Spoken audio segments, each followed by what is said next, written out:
Қазіргі кезде кез келген дүкеннен осындай макарондық өнімдердің түр-түрін табуға болады. Сырттарын қарасаңыздар, міне қаптамалар көздің жауын алады, қызылды жасылды болып, одан бөлек ішіндегі пішіндері әртүрлі талғамға, әртүрлі қалтаға арналып жасалған түр-түрлі макарондық өнімдер. Бірақ мұнда маңызды денсаулыққа пайдалы, семіртпейтін, ұзақ уақыт сізге тойымдылық сезімін беретін жақсы сапасын таңдай білу. Мынау мысалы үшін кебектен жасалынған, әдеттегідей бидай ұнынан емес, яғни кебектен, яғни отыр-бидан жасалған, денсаулыққа өте пайдалы.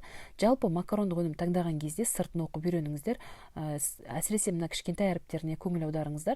Мен сыртын оқып жүріп, соңғы кездері мынау макарондық өнім көңілімнен шығып жүр. Итальяндық технологиямен жасалынған, міне қарап отырсыздар ғой, цельнозерновые витки. Осы пісірген кезде жабысып қалмайды. Витаминдер, минералдар өзінде, балаларда өте жақсы жейді.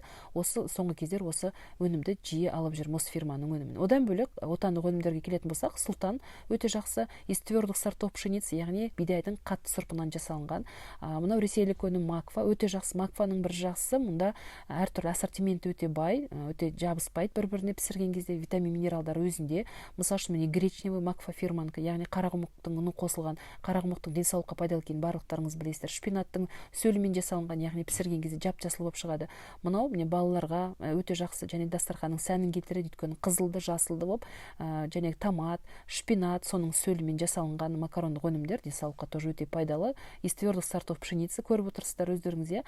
Одан бөлек мына Қазақстан өнімдердің ішінен цесна өте жақсы, из твердых сортов пшеницы, бидайдың қатты сұрыптарынан жасалынған. Яғни айтайын дегенім, міндетті түрде сыртын оқыңыздар. Из твердых сортов пшеницы деген жазу болса, сенім түрде ала берсеңіздер болады. Дұрыс тамақ таңдай білу, дұрыс тамақтану, салауатты өмір салты және де мимен жұмысқа негізделген өзімнің авторлық марафонымда 5000-нан аса қыз-келіншекке денсаулығын жақсартып, салмақ тастауға көмектестім. Менің авторлық марафоным тәнмен жұмыс және мимен жұмысқа негізделген. Егер де сізде дұрыс тамақтануға өткіңіз келсе, не болмаса арықтағыңыз келсе, денсаулығыңызды жақсартқыңыз келсе, жекеме шықсаңыз болады.